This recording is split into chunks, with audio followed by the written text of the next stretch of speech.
Just make sure we're hitting a good bit rate. It looks like we are. Howdy, everyone. Welcome to Meticulous Talks on August 20th. I am Cursor Chords. And I'm solving problems. Apologies to folks expecting sort of the normal setup. I'm streaming from my laptop, so everything's a little bit off. But yeah, for those of you who don't know, I'm still in Indianapolis. Still, my last night to recover before I get back on a plane to head back home after Gen Con. It's been a wild couple of weeks of cards. And that, I think, is probably going to be about our topic for this stream. It's just kind of recapping BronyCon, which was last weekend, and Gen Con, which obviously just finished. Yeah. There's no public deck list for those yet, for Gen Con yet, is there? I don't believe the top 16 has been posted yet for Gen Con. No, not that I can see. Yeah. The top 8 for BronyCon, I think, went up. I haven't been looking too closely on Reddit lately.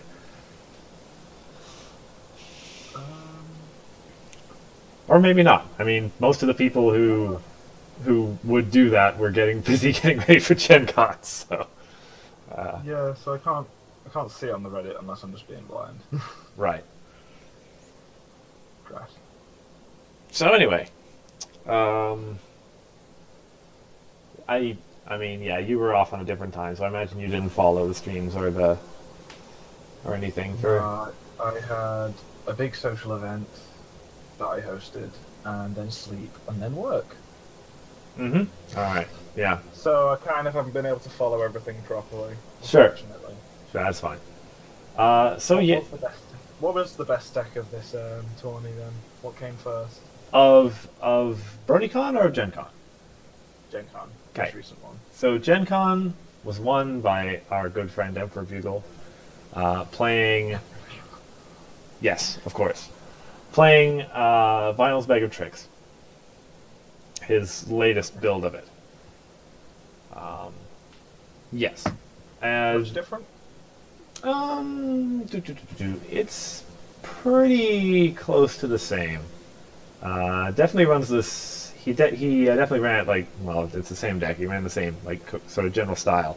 He's got changeling mimics in there, of course. Besides that, I can't think of any major new addition. But that card is just, well, it's amazing or terrible depending on which side of the table you're sitting on, basically.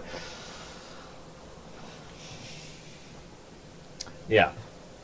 He was the finals were actually a really impressive series of games to watch because his opponent was also playing final purple control, and those games just ground out completely. There was like a 2.5 hour hard time limit for the round, and it went to time.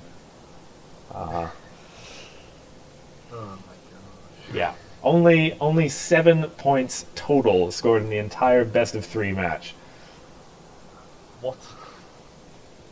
Yeah. So the first game, I think both players were like completely decked by the time it ended, and Bugle had scored. No. Okay, I remember that was the second game. The first game, Bugle like got way ahead off the start. He scored 3 points, and the game ended. The second game, Bugle scored 3 again, but things dragged on after that. In the end, he made one crucial mistake and realized he couldn't possibly win, so he conceded. And then for game 3, we had 45 minutes left, I believe, in the round. And so Bugle scored 1 point and then just defended that lead for the rest of the match, basically.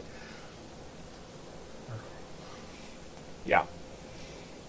It was pretty awesome just to be sitting there with about 15 points left and just kind of realize, like, man, he's not going to try to score any more points. He's just going to defend that 1 point lead. And he did. It was pretty impressive. Seems a bit ridiculous at the same time. Yeah, I've started to wonder after playing this tournament if control might be a little bit too strong right now, to be honest.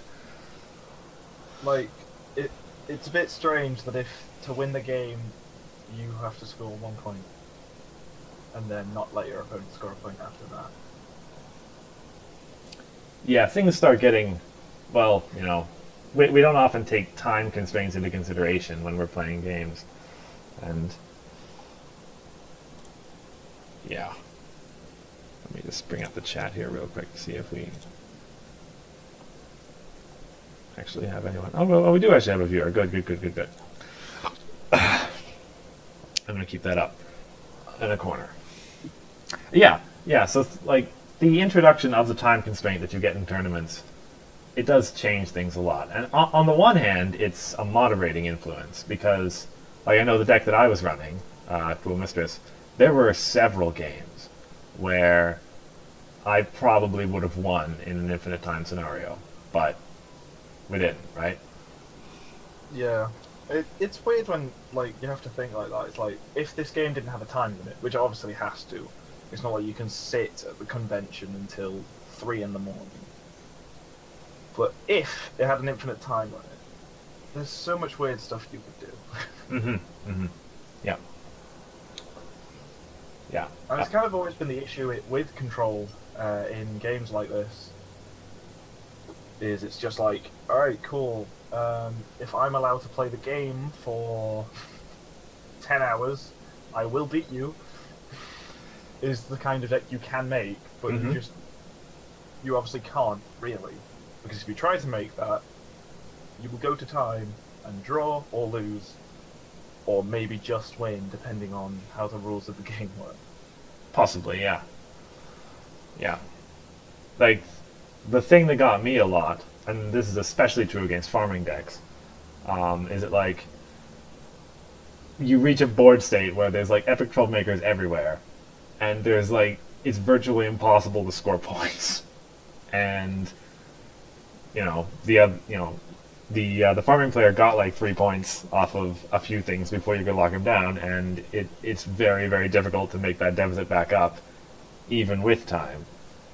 So, like, I think that's kind of where pink has a little bit of an edge over purple and white, because, like, pink, because it relies a little bit more on removal and a little bit less on just defending troublemakers, it's easier to open up the board a little bit and get points that way. And actually, like, go, I win the game? Yeah. Yeah. So, that was what I learned. Not that I didn't appreciate the deck that I was playing. Cool Mistress was excellent deck. One that I think I'm gonna keep in the back of my mind for next year and for next few sets, because it seems like it could maybe get better with some more cards. But anyway, the field at Gen Con was pretty diverse as well. I didn't pay as much attention to the top 4 as I probably should have. I know we had a lot of Hot Wings make it into top 16. Yeah. Maybe. But didn't win. Yeah, I'm not sure many of them even got past that. By the time even we were into Makes top sense. 8. Sorry? It makes sense. Yeah. Yeah, there was definitely... Like I said, like last time, it's aggro always seems to be suddenly the best new deck once a set comes out, because it's not the most complicated to design. But obviously, like every other deck in existence, it's just hardest to refine. So, people have obviously taken the time, made these good other types of decks that can just sort of go, no? So then it goes, oh. Yeah. Yeah. That was actually one of the things that, like, I realized I was playing. Well, one of the reasons that I, like, started playing Control was just that, when you go to the casual game store, when you go to the meetups or whatever, it seems like everyone's playing some kind of aggro deck, because they're easy and they're fun to make. But then when you... and they're always pretty fun to play, because you're just there, like, doing quick maths and you can do this and go boom. Yeah. But, when I was learning the game, you would always show up to a convention and suddenly, oh, people are running control decks and they're winning. Huh. That archetype Yeah. seems kind of cool. Yeah, it was probably my biggest lesson of how control can work is when I built my first mono purple control, Hmm. which is the first thing I actually talked about on the YouTube. And it was just like every move your opponent's friend event crammed into a deck with Gyro, like Trixie, the 3 for 3 that when it enters you move a thing and it has Showy, Yep. and all sorts of these just nasty move effects. I think I had like 1 or 2 Ursa Vanquishers as well, so I threw them in, and it was just crazy. So many people, everyone hated playing against it. I'm going to be perfectly honest, because it was just asinine, and I've come to hate playing it because it's just so boring. There's a lot more fun ways to play Control than having to constantly move your opponent's friend and not actually removing anything. Hmm. But Yeah. I learned a lot just by building that deck about how I want Control to work, and how you sort of make it work in this game. Yeah. Totally. Because, like, my initial build for it was Troublemaker free, Hmm. and then I kind of, after a while, realised how genuinely useful the Troublemakers are to a deck where you can move things away from anything at all times. Because, obviously, they will never win a face-off against them, almost. Hmm. Is the feel of it. So yeah, it taught me a lot of strange things. Yeah, for sure. It's well, no matter what kind of deck you end up playing, it's useful to know how all the other archetypes work. Um, so, I would recommend everyone at least try Control a little bit once or twice, even if you're an aggro player. Just to see how it works, understand it. Same If you reason. can understand it, you can predict how your opponent will play. Yes, of course. Very important for counterplaying. Hmm. Now at BronyCon 2 weeks ago, we saw another very interesting ending. Once again, Bugle was in the finals. I know he's like player of the year, kind of this time around. But he was facing off against a Mod Pi deck, actually. A little thing that they call Classic Rock. Yeah. Okay. So basically, the deck is it's a white. Sorry, it's an orange white that you use mod to confront problems, and then the whole rest of your deck is. He was running it basically as a mill deck with additional control elements, basically. Okay. And so you just have a couple Sweetie Bells out, throw a bunch of stuff in the discard pile, throw a magical misfire out so that all gets banished, and repeat while keeping the opponent in check. And it works surprisingly well. It's pretty cute. Hmm. Yeah. And he actually ended up winning that match. It was a hard-fought struggle, as it always is, and I think, yes, if I recall correctly, that was the game where Bugle ended up with like his entire deck banished except for a Changeling Throne that he had in play, and so his turn was just take AT, score point, go, take AT, score point, go, and he got to 14 before that Changeling Throne got banished. That slither of hope. Yeah, yeah. Oh, cruelty. So that was also a pretty amazing game to watch. I'm pretty sure that one's on stream somewhere too. You can go and check it out. Okay. Yeah, but one of the most interesting things, and that I learned at BronyCon. This one was actually something I wrote in my article about last week. So at BronyCon, Bugle was running Cruel Mistress, pretty much the same deck that I ran at Gen Con. And I was using the purple-white deck that I showed on the stream a couple weeks ago. Yeah. Yeah, so similar, but kind of working to the same effect, but not using all the fancy bells and whistles that deck had. And sorry, I said, yeah, and most importantly, his deck used Ambassador of Friendship, and mine used Professor Sparkle. that was like the pretty big difference, right? And the thing that I learned, and the thing that I kind of took away, and why I've now since come to realize that I think Ambassador is a better control main than Professor, is that proactive mains are better than reactive ones, basically. If that makes sense to you. Yeah, I guess that. I get that. Yeah.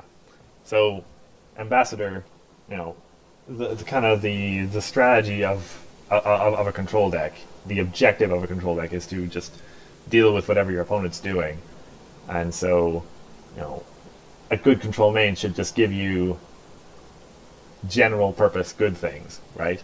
Which is why they're all either giving you cards in DJ, giving you AT and Ambassador, giving you the ability to confront with mods, stuff that you can use proactively instead of, like, you know, Professor gives you the ability to say, sure, my troublemakers are never going to lose if you challenge them, but if your opponent decides not to challenge them, then you're not actually going to get any value out of the main. Yeah, I get that. Yeah. Now, notably, she's amazing in limited. I think I played like 4 sealed events, and I used Professor Sparkle like in 3 of them, and you know, yeah, she's amazing in limited formats because the avenues around troublemakers aren't really there, or at least they're less common. Like, Yeah.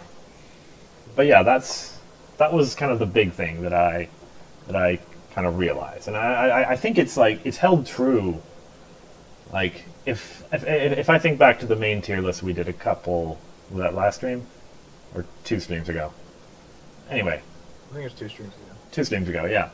Like the mains that were clearly reactive in their abilities, like the deck that I just did for my article last week was Applejack Steadfast Farm Pony, where, you know, if it's like if a friend would get dismissed, you can put it on top of your deck. I'm trying to think of other clearly reactive kind of mains. The new rarity, when your opponent starts to face Yeah, that kind of stuff. You know, those haven't really seen much of their time. Versus, if I think of the mains that like did really, really well, DJ and Mod, obviously. Artavia is another classic example where, you know, like, you take advantage of it as part of your strategy proactively. Applejack, where, you know, the entire point of the deck is you start the face-offs and give her the counters. The mains where you are the person who is taking advantage of that text and extracting value from it, and it's part of your game plan to do so. Those seem to have historically been the good ones. Mm-hmm. So, yeah, it just seemed like something to keep in mind when we're evaluating new cards. Yeah.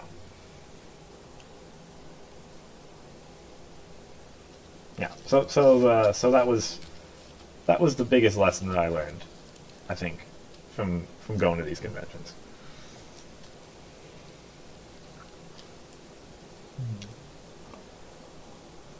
So yeah. What did you do at BronyCon? BronyCon, I got it was either 12th, I think. 12th. I was out of the top 8 by tiebreakers. Yeah, I know. It sucks. Although it's not as feel bad as my friend at the UK Nationals that wanted to top 8 and came 9th. Oh, 9th is the worst. And I was just like, oh, don't worry, I bet, you know, I'm so sure you can be in top 8. Because I like looking at his results, and it's like, and in 9th place. I mean, on the one hand, someone's got to come 9th. Yeah. But, yeah, always sucks to be that person. But yeah. How did things go at BronyCon? It was kind of a mixed bag. But I think that's, at the time, that was my best finish at a convention at all. So, like, I like, absolutely speaking, I think I've gotten 10th before, but in that finish, I missed top 8 by a full game instead of by tiebreakers. So, relatively, it was a higher position, I think. Yeah. So yeah, I consider it a success as far as conventions go. Fair enough. Yeah, and then BronyCon I missed by Gen Con. Gen Con I missed by a game. There was, well, it came down to one final. Well, okay, it was sort of known at the time that 4 and 3, because it was a 7-round Swiss. 4 and 3 was like the maybe. Everybody who got 7 and 0 was guaranteed in. 6 and 0, 5 and 0, those guys were all guaranteed in, and there were a couple of 4 and 3s that could get in, and that was entirely because of the weird bye structure that they used, right? Mm-hmm. Like in the first round, something like 12 people got byes because they had earned them. And so and so the sort of normal Swiss draw was kind of skewed because there was a lot more people winning than there necessarily should have been. Yeah. Yeah. And so that's why a couple of 4-win people were sort of allowed in. And so that makes sense. Yeah. Going into the last round, I was at 3 and 3. There was a lot of people who were at 3 and 3 and sort of, okay, you know, if you win this last game, then you've got a chance, and especially those people who like myself didn't have any buys. We would have superior tiebreakers, right? Because we actually played all of our games. Yeah. Yeah, and so that last match, the fellow that I was playing against afterwards, he said it was essentially the Game of Thrones. Yeah. Changeling Thrones? Changeling Thrones, of course. There came a point where, so he had 2 Changeling Thrones in his deck. I managed to banish the first one, but then he killed my discard pile and got his second one out, and so I didn't have any resource dismissal left. And it was basically a race to the finish using Changeling Throne points. Yeah. Ended up as, well, it ended as, I think, like 14 to 12 on time, something like that. But it was a fun point. It was a kind of video where I kind of said, well, at least we were on the recorded stream, and I kind of told afterwards, like, that's the kind of game where I would take the footage, cut it, put it to the Game of Thrones theme song, and just show a montage of Thrones being exhausted for 4 or 5 minutes. Okay. But yeah, as it turned out, he won. He got 17th, unfortunately. So my heart went out to him. But yeah, that's the way the breaks went. And yeah, well, I mean, we have BronyCon next week, the Vancouver tournament. I imagine most people are a little bit ponied out at the moment, myself included. Fair enough. Yeah, but Can't really blame you. Yeah, but I mean, that is still something to see. And then after that, we're pretty much clear. I mean, the schedule is pretty clear until one assumes October or whenever that new set's going to come out. When does the film set come out? The film is October 27th, I think. Yeah, late October. So yeah, October, November, whatever. That's when we expect Set 9, based on how things were going. The Interplay people were there at BronyCon and Gen Con, and I mean, not that they would have said it, I don't think, but I didn't hear anything bad about Set 9. So I believe it's still steady as she goes. I can't imagine them going to an event and go, "Don't worry, guys, Set 9 is going to be terrible, and you shouldn't buy it." Yeah. Admittedly. Yeah. So it seems like it's kind of steady as she goes on that front, which is of course good. One thing is, so because Bugle won this year's Gen Con, he's going to get to do another creator card. Oh, okay. Yeah, which sorry, that was something that I said to his opponent right before the game started. Like, do you want another Changeling Mimics in the game? That's why you have to win this match.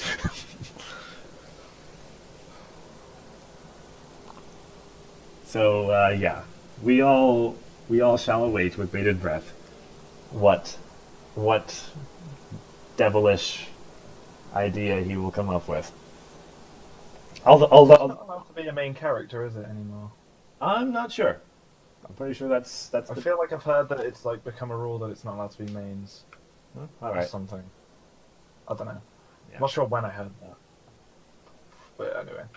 Yeah. He did say after the match, like just before I left, that he was thinking about maybe doing an aggro card this time. So He needs to suggest making a 6-color card. I mean, we could do that. I can imagine that card existing. See, it costs 4, has 2 power, is all 6 colors, crystal. Right. Enable all prismatic glow. That's its flavor text. Yeah. Yeah. Yeah. Although that actually got me thinking, because one thing that I think we can expect from Set 9, given the subject matter, is a new tribe. Very likely an aquatic tribe. And that got me thinking... Sorry, go on. Shooby-doo, shoo-shooby-doo.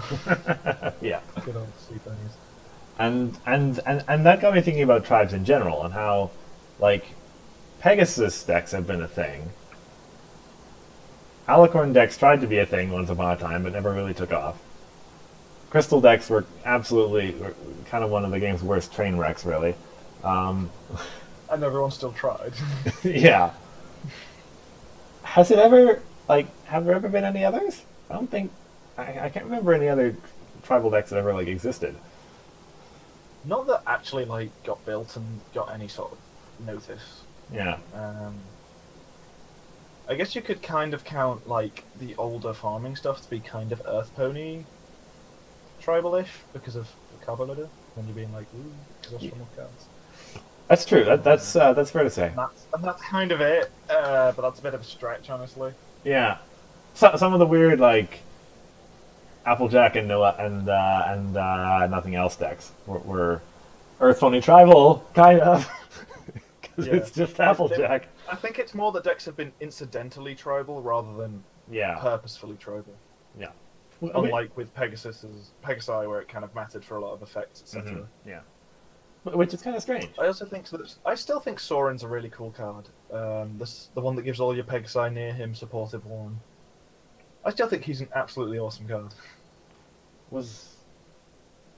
That one, yeah. He's so good. You can get such stupid amounts of power thanks to him. Mm-hmm. Yeah. Yeah, it just kind of struck me as weird that, like, we haven't really had much of a focus on tribal decks at all in the game so far. Yeah, because honestly, a lot of card games, when they first start out, one of the biggest things to try and focus on is tribes. Because everyone's like, oh, I love it when my deck's all goblins. Let's say that's a popular one in Magic, or I'm trying to think of really early ones. Zombies, that's another one. Mm-hmm. Like, people love it when it's like, oh look, everything's a zombie, so I'm clearly a necromancer. And it's just like, well, if everything's an alicorn, you're clearly like Hasbro. Yeah. And if everything's a Pegasus, you're Spitfire or something because you run the Wonderbolts. And like, it's just cool where you can be like, I'm clearly someone of importance when I've got this many of X. When it comes to the sort of whole pseudo role playing, when it comes to how the card game works. Yeah. You know what I mean? Actually, I think we've both totally forgotten about critters. That was a thing once. It Kind. didn't feel specifically like tribal. It was Yeah, just that it was more just synergy. This main likes critters, so I will play the good ones. I guess. Um, Was friend to and then you animals play never? other good cards. Yeah, I guess. And it was critters were the good aggro friends in yellow. It's not like, oh man, because I'm playing critter tribal, I'm missing out on this really good card. No, they were all critters anyway. Yeah, I guess. Okay, that's fair to say. It was never. Really, I wouldn't say it was critter tribal. It was just yellow aggro, and yellow aggro at the time was because every critter is good Yeah, aggro. yeah. So it counts, but like it wasn't purposeful. I guess, yeah. So yeah, that seems like a direction that, funnily enough, hasn't been really explored. That could potentially, Could very easily be explored. yeah. Although actually, with a game like this, it might be way too easy to push it too far. I guess. Like, how much would you cost? I don't know, like a Pegasus that is all of the Pegasi you control get +1 power. Oof. All other Pegasi. Yeah, because to quote Magic terms, that's a quote-unquote lord, because Yeah. obviously it's a lord because it helps all your other ones. And it's like, what would you actually cost that in this game? Well, I mean, we already have Now that I think about it. we already have a resource that says all your critters get +1, right? That's fast food. Yeah. And that one was 2 AT 4 yellow. Now, if you wanted to package, There's a friend that has a yeah, body. if you wanted to package that onto a friend, it's a little trickier because friends are easier to remove generally, But also more proactive than a resource. but also more proactive and, well, yeah. Um, all your Pegasi get +1 power.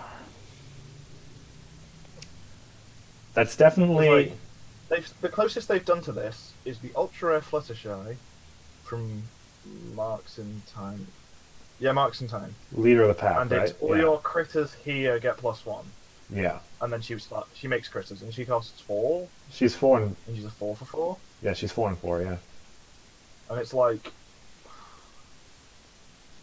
I still feel. efficient enough. Yeah, I feel like 4 rec is like a virtual requirement for any global effect card like that. Yeah. Um, Except for a Conductor's Baton. That has 3. right. That always surprises me, because I think it's for, like, a bunch of other cards that are 4. Yeah, yeah, yeah.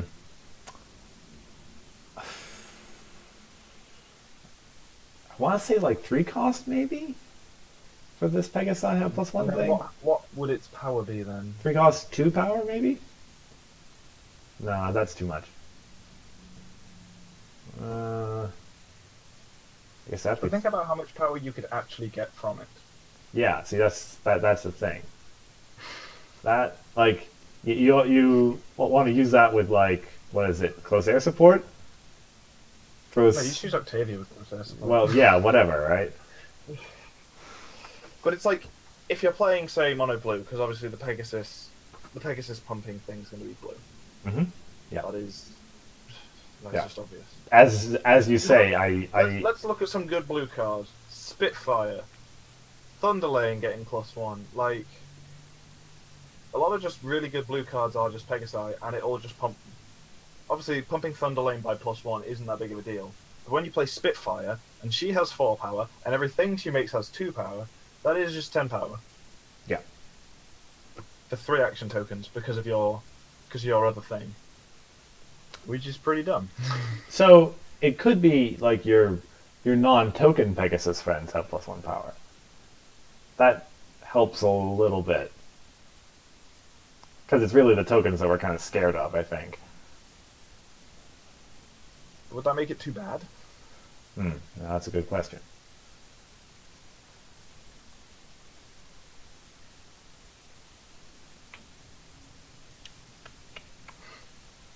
Yeah, It's a tough call, isn't it? yeah, it's a tough call.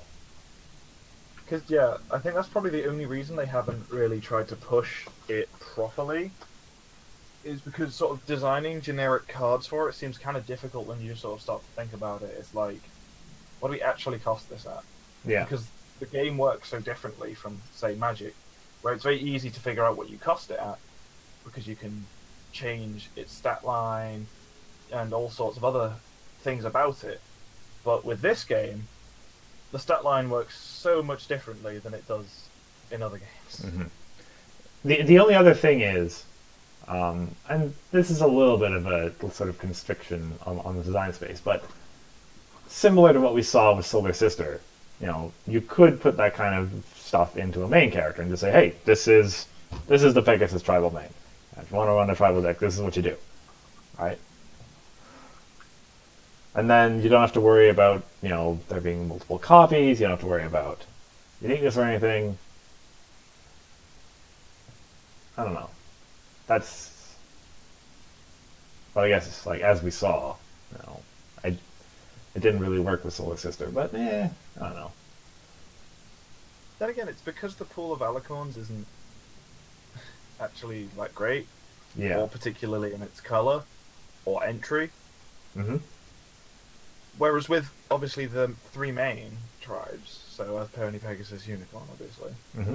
it's like there's so much entry for it with no requirement or one requirement and cool effects that it'll be much easier to like try and build and actually make good. Because obviously you can actually like start the game and you don't have to, I don't know, play cards that don't fit your theme to then flip your main and then start playing cards that fit the theme afterwards and things like that, where it can get a bit messy. As you say, kind of the whole point of the concept, as you said earlier, is my deck's all Pegasi, my deck's all Unicorn, etc., right? Yeah. Yeah. And then like you can get if they do tribal stuff, you can get into some of the stuff that I find hilarious, which is hate cards. Yep. And it could just be like an event that's just like too strong of winds, and it's just like dismiss all Pegasi. That would just be hilarious to me.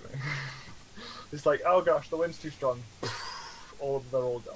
Mm-hmm. Or I feel like actually it could be a yellow card, and it's just like the winds are too strong, and it's just return all Pegasi to hand. Ooh. Yeah, that kind of. I don't feel like I've always considered dismiss like getting hit or getting beat up or kind of dying. Obviously, because of other card games I've played where you kill stuff all the time. Right. But getting swept about by the wind, that's definitely just sending you back somewhere else. Yeah. In this game, dismiss is more like you forgot why you were here, and so you decided to go home.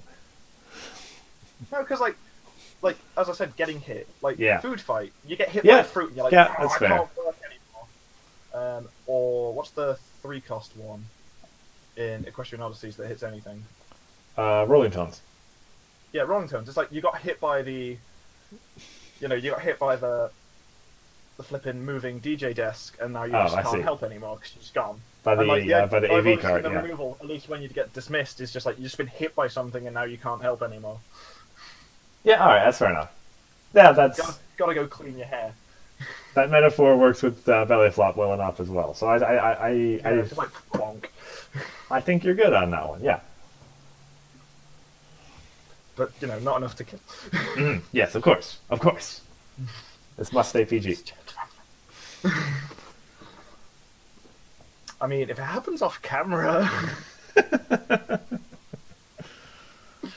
I mean, Banish is just like gone forever, right? Yeah. I mean, we do have Petit Sneeze getting hit by a laser. I think that would kill most. Especially when it scorches through pure crystal. That's what the castle's made out of in the Crystal Empire, right? Well, at least that's what if it hit you. That would definitely just. At least that's what it looks like on the outside, right? I mean, that could all just be aesthetic. It's actually made out of paper mache.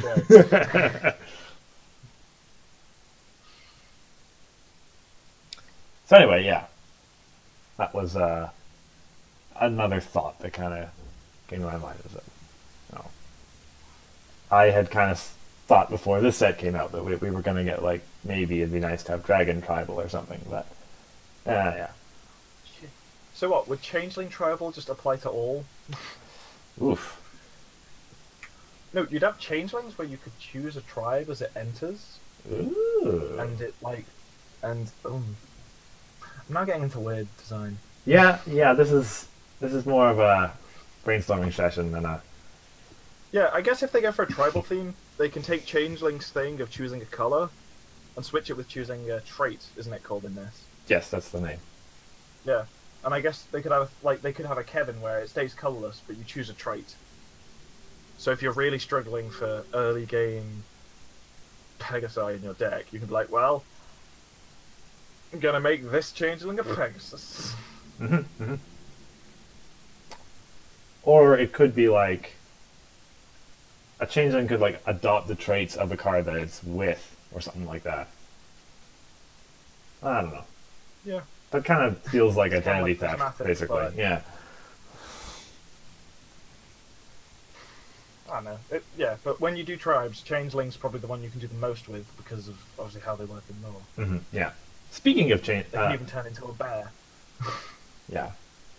Speaking of identity theft, actually, it was never announced officially, I don't think, but that weird Queen Chrysalis was the promo for Gen Con. Oh, Yeah. So cool. I got one of them, and sure, Oh, nice. it's great. It's only my second one. Oh, I have a playset of. Yeah, I know. Getting into, That was lucky. I honestly. think everyone in top 8 at Gen Con got a full playset of the promos, and It's all kind of a weird way of doing it. I think the winner got like 7 of them or something. So, sure. Here, have a paycheck, I guess. Yeah, pretty much. Yeah. But yeah.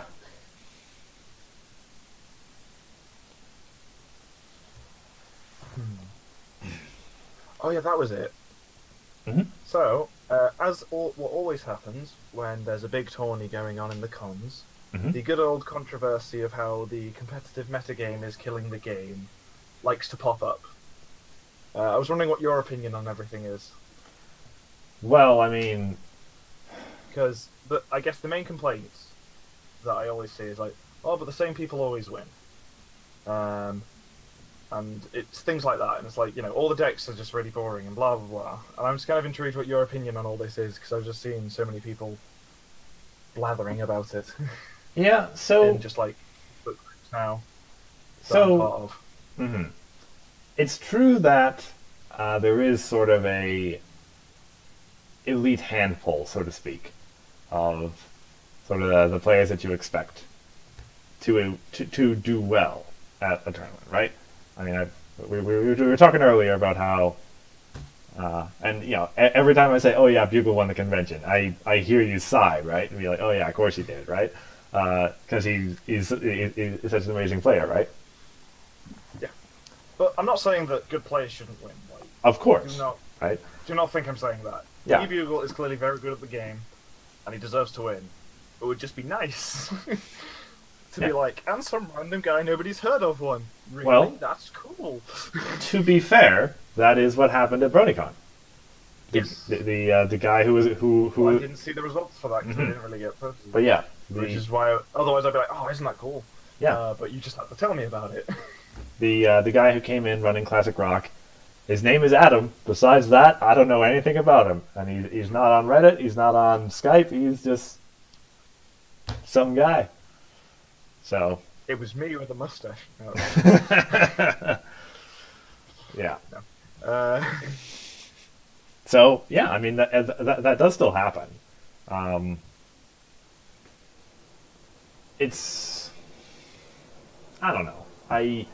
I'm in a weird position, of course, because I don't have a sort of casual group that I play with, right?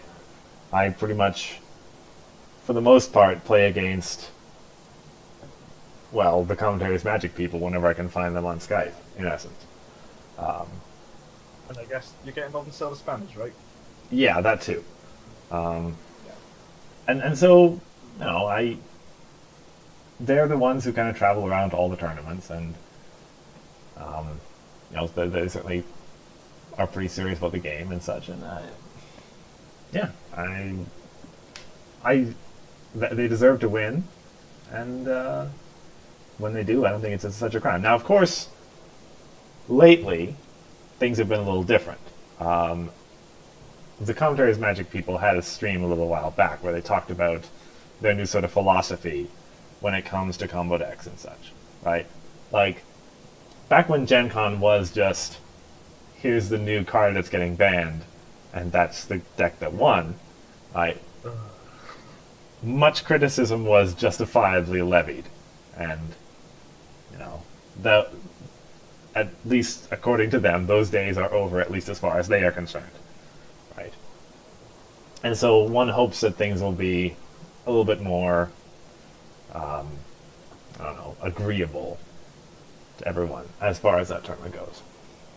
As far as people saying like the same decks always win, etc., that I don't know what to say, right? I mean, it's true that the orange farming deck has changed very little since Odysseys, and has remained very, very strong. Um, and that's I think that's more of a complaint to be levied against kind of the card pool than anything else. Um, but even just a BronyCon, the top four was Cruel Mistress, Classic Rock, Hot Wings, and a farming deck, right? Four completely different styles of deck. Um, and, we all know how it worked out. So I don't think it's fair to say that sort of the same decks keep winning, as you say. I don't think that's correct at all. Well, I'm just sort of voicing what I've seen on the groups. Yeah. I'm going to go into what I sort of So think. I don't mean to. I don't mean to levy the complaint against you at all. Just to that particular criticism. But I think that about solidifies what I wanted to say. Go ahead. So, one, Epix hasn't changed, and it's still around. Sorry? What people like, Epix hasn't changed, and it's still around. Yeah. That's going to annoy everyone Mhm. because it's not very fun to play against. It's kind of boring to just even see go because, like, oh man, look, now they have high numbers and they won. How surprising! Mhm. It's like, well, there you go. But most people just sort of look at the top deck lists, and whenever they see, even if there's only like 2 farming deck lists, they'll be like, ugh. Doesn't quite matter where they are, just as long as they're there, I'll see people sigh about it. Mhm. Which, in part, I think is obviously like, you probably shouldn't. You should probably look properly and see what's actually going on. The fact that similar names always seem to win the tourneys is going to be clearly frustrating, and will probably make people think that the same deck's winning, because they'll probably run the same deck. Because why would you change decks when you're so used to this one? Yada yada yada. Mhm.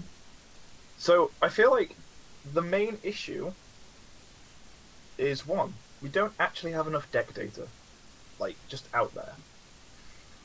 Like, we have loads of sort of tier whatever, not tier 1, but tier 2 tourneys, and the deck lists just never get shared, even though you have to give in deck lists. Yeah. And so it makes people feel like every tournament they go to, they're going to be faced with, with E-Bugles, the best vinyl control deck built in the game. And it's not. That's not what's going to happen.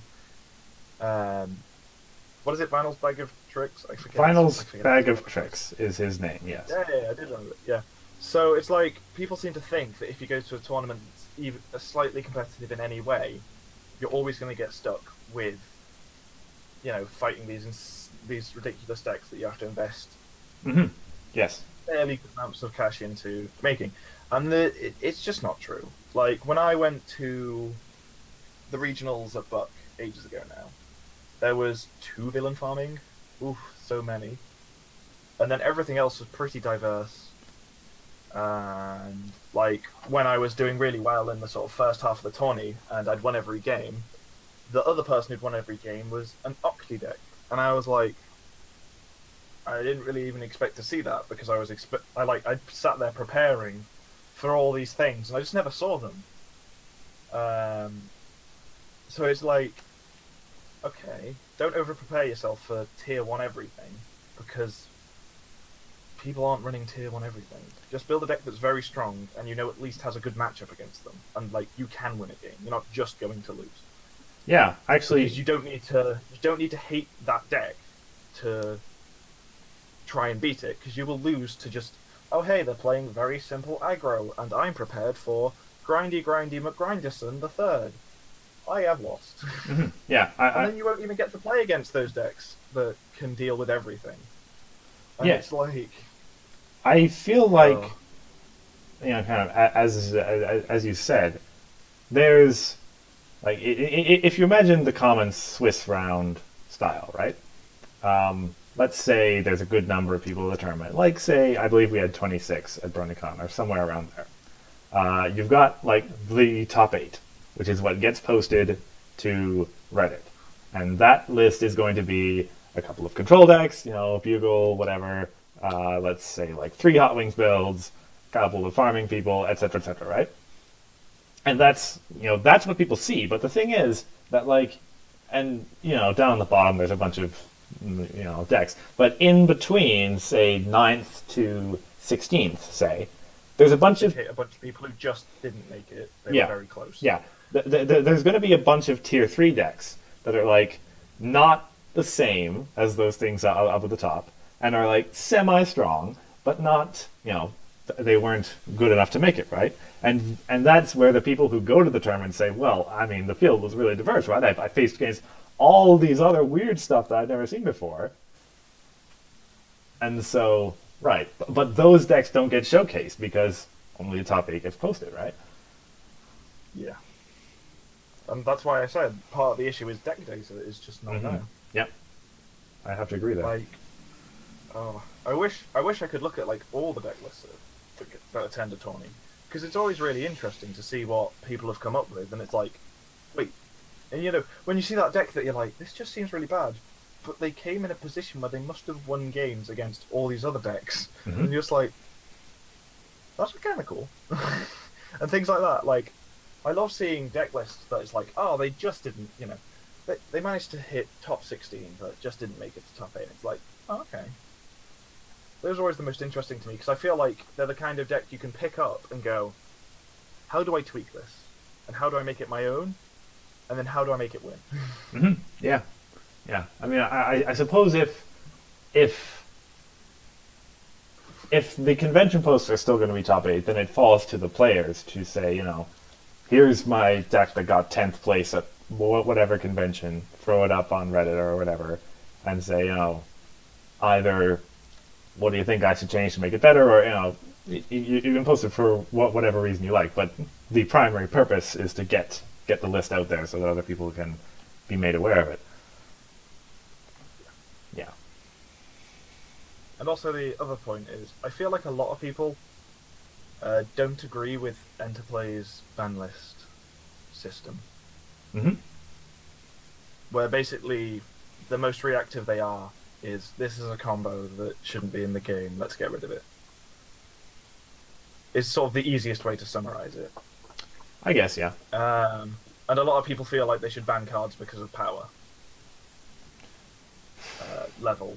Yeah. Like, I think the only one we've had of that in a while is like bulk biceps, and then before that it's like Penny went that direction as well. Oh yeah, Penny, that was also just too powerful.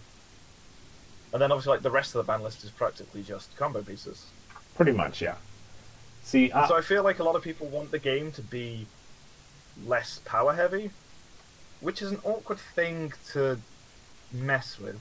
yeah, like I feel like the ban list is... So, the major issue, I think, is not that Interplay isn't banning the right stuff. It's that they don't have enough tools. Like, the ban list is there, at least in a perfect world, I would say. The ban list is there for essentially what they've been using it for now, to say, oh boy, we screwed up, that card is really bad, let's get rid of it. Yeah. And then the way to deal with cards that are too powerful is just, not necessarily print better stuff, because that goes in a bad direction, but, have it leave in some other way. as opposed to just picking and choosing things that that's too powerful, etc., etc., etc. Having some, and I'm gonna come back to it again, to this whole standard thing that I always talk about, having just say, okay, boom, slice off the cards. Those cards are all gone, and we only deal with new, block or whatever, right? Yeah. Because that allows you to get rid of stuff in a yeah, and so in a way that people are totally going to understand. Yes. It's like, all right, guys, time for deck building to change because Question Odyssey's block is rotating out, and I'm like, I wonder what's going to get. It's like, I wonder what's going to get built. Oh, maybe this main's going to be good because this main's gone, and that's one of the things I do really like about rotating formats is just the sort of, when a new block comes, it's like, what tools do we have? What new things do we have for this specific format? Because often with formats where everything's the same, it's, all right, what can I add to my deck? But when you have rotation, it's, okay, what new things can I do? Yeah. Which, to me, is always more interesting. Yeah. And, because doing new things rather than improving what you already did is just so much more fun to me, because you just constantly do different things, which is why every time a set comes out, I would try to build decks with the new mains. Pretty much instantly. As my project is, I wonder how good I can make this or that. Yeah, yeah. And oftentimes, deck X loses its important pieces, and you open up and say, okay, we lost those 3 cards. Can we replace those with something else? And even if you manage to replace them in some manner, the deck is going to change simply because these new cards are going to operate in a slightly different way. And so, even if you say, the farming deck's going to stay the farming deck, say for example, but it's going to be a new flavor of farming because it's working in some slightly different way. You don't have ambassador. Yeah. What now? Yeah. And it's like, yeah, I do think, because a lot of people are like, we should just play block. We should just play block, and I'm like, no, we shouldn't just play block. What we should do is actually play block. Basically, yeah. Because I'm still confounded by the fact that block got made, it got announced as a thing, and Interplay have done the grand total of jack diddly squat with it. There was, there were block events at Gen Con. They're not. Yeah, but I mean tier 1 events. No, totally not. I mean actual proper. You should practice this format because you can go to X big convention and win the big ass tourney. And without that, nobody cares enough to play block unless it's just because they find it more fun. Totally agree. Which is why I was very happy that the Nationals in the UK was actually block too, as I've probably said a billion times. A few times, in this one, because suddenly I had to go, wait, I actually have to start thinking about this, because there was a few decks that just were incidentally block in my collection, of sort of decks, because I just hadn't thought, because it was, newer mains, building decks, and I didn't sort of go, what older cards could I put in this? I more sort of go, what from the newer sets, what from this block can I actually use in this deck? And it sort of made me go, when I was there but I need this for this, and I was like, wait, no I don't. I don't need to answer that card. It doesn't exist. Yeah. And being able to have that feeling is actually really nice. When, you kind of have a list in your head of things you need to answer, because it's in standard. Not a list of 8 billion things you need to answer because everything exists. Or, it's like when you get really annoyed at a certain staple, I don't know, people getting annoyed about F-stop, I'm pretty sure is getting popular. Yep. And it's just being play block 2 where he doesn't exist. Pretty much, yeah. You hate the gyro F-stop synergy toolbox decks? Cool, they can't exist in this format. Also, a thing I'm going to take personally is a lot of people but what wins block 2 other than blue? Hey, I played Pink White and I came first in a big tourney for the UK, so shush your face. Totally. Yep. Yeah. Um, It. Block 2 has a large chance to be diverse um, very easily because when I went to the tourney, because I was doing well, I played against like 2 blue-orange deck lists, a purple-orange deck list, and then a third one that I can't remember. But I think it was like pink-purple. And I was like, this is more diverse than I expected. But when I was going around and looking at my other friends that were playing games, like the one that came ninth was so jealous. He played against like these really strange things that I can barely remember because like they just took me aback so much that I was like, what? I think there was one that was like it was like orange yellow or something, and I was like, yeah, it's actually doing well. I didn't know it could do well in this block, and it's one of those where like that's it. Restriction breeds creativity is something that one of the Magic designers says a lot, and it's probably the best justification for something like standard and rotation, where if you have to suddenly work with a load of new stuff, you create some interesting things. Yep. Yeah. That's like how it happens that when a new when a new rotation happens in Magic, right? For for for like a month, nobody has a clue what's going on. It's just everything is all the old wisdom's completely out the window, and it's just so much weird stuff going on.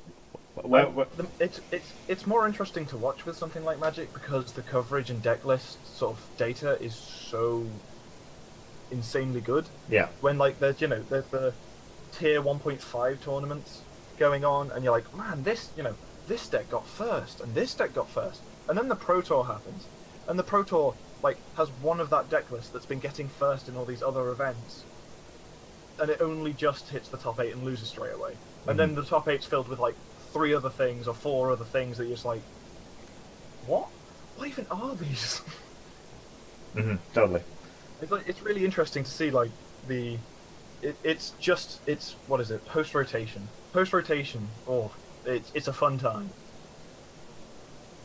Also, just before rotation's interesting, when the card pool is as big as it'll be. Yep, that too. Except for when there's been when there's the odd card that's just kind of been ridiculously good in the standard, and it's like, oh hey look, now it's the best form of X deck. And it's like, yay, we're so happy to see this. Yeah, I do think a very useful thing for this card game would be a rotation of some kind. And if they said, set 9's out, cool, we're going to get rid of Premier block for rotation, and now it's, EO block, and then whatever set 9's block ends up being. And then once set 9 once set 9's block finishes, EO's going to go, and then... Yeah. I mean, I've been saying that for a while, and I still think that's the way it really should have gone. Or at least, I mean, if this is a new block, this is the first chance to really have to do it, so that's the way it should be done. It's a real tough call, though, on, like, what would the fan reaction be to something like that? Because obviously I know there'll be a lot of people who'd be happy. Yep. Because I know a lot of the people who have abandoned Harmony because it's just not interesting to them. But, like, everyone else, like everyone who attends Gen Con and really likes sort of the game as it is now and loves the deck they've built, so how annoyed would they get?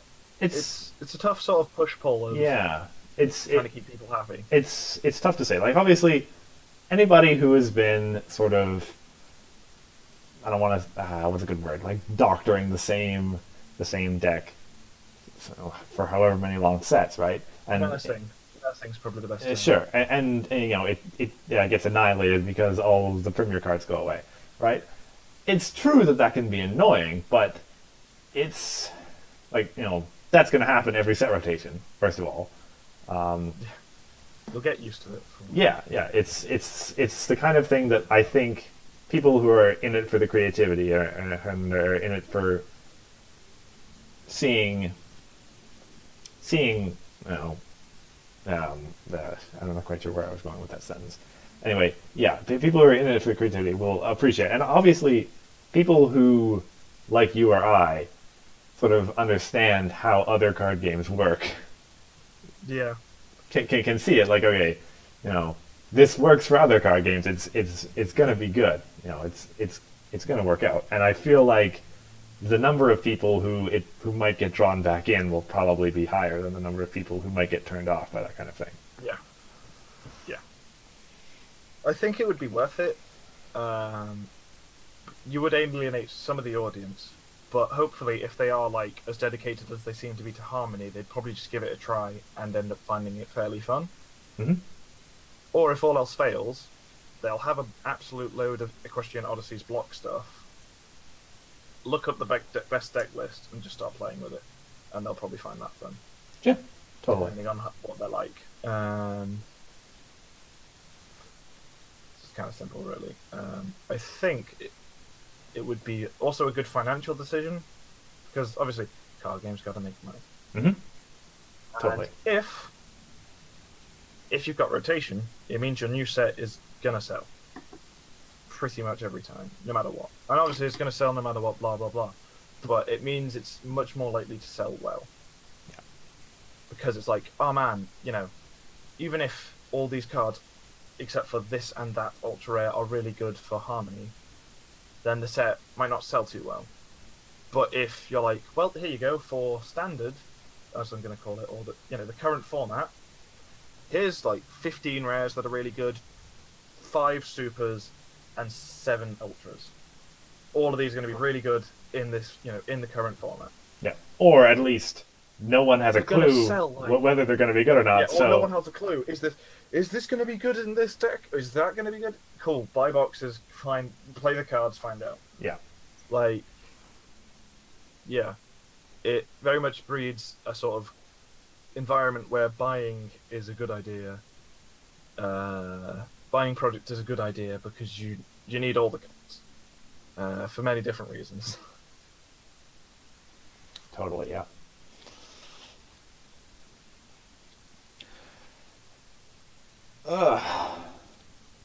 So, I think that about wraps up my experiences and everything, all the news there is to be had from the tournaments. One thing that I wanted to add, just for anybody who's listening, is that, as I said, Emperor Bugle did take away the Gen Con victory. He is the 2017 North American Continental Champion. And one of the things that I kind of wanted to do was maybe have the Gen Con winner on stream. It's a little unfortunate because Bugle does have his own stream and he can tell people his own opinions whenever he wants to. But we're going to have him 2 weeks from now as a special guest, kind of to talk about his own thoughts on the game and on the tournaments, how they went, and his deck, etc., etc., and just general kind of conversation as is. So, Right, I'm going to write down a long list of controversial things to ask him. of course, I'm going to do the same, and yeah. So yeah, tell your friends. Look forward to that. 2 weeks from now, of course. In 2 weeks, we're going to be returning to our normal, regular time of 9 o'clock. 9 o'clock Pacific, 10 o'clock Mountain, and so on and so forth throughout the time zones. Noon Eastern, etc., etc. I really should have known, actually, because it's those of you who saw the Reddit thread, saw the Skype post, know that I screwed up the time zones when I announced this one. I know that noon Eastern is 5 o'clock for you, right, Solving? Yeah. And so yeah, Eastern is clearly 5 hours difference from UK. I'm not sure how that slipped my mind, but anyway. Yes. So, I think, unless you had anything else you wanted to add, Selby? I'll just say that it's currently 1:10 at night, and I need to go to bed. Fair enough. I think that's a good reason for us to go. So, thank you all for listening in. Obviously, there's going to be a VOD uploaded to YouTube, and you can check that out afterwards if you'd like to. But otherwise, Don't worry, we probably won't talk about rotation anymore. I think we got it out of our system. Yeah, yeah. So, otherwise, I've been Cursor Chords, And I've been solving problems. and we'll see you in 2 weeks. See ya.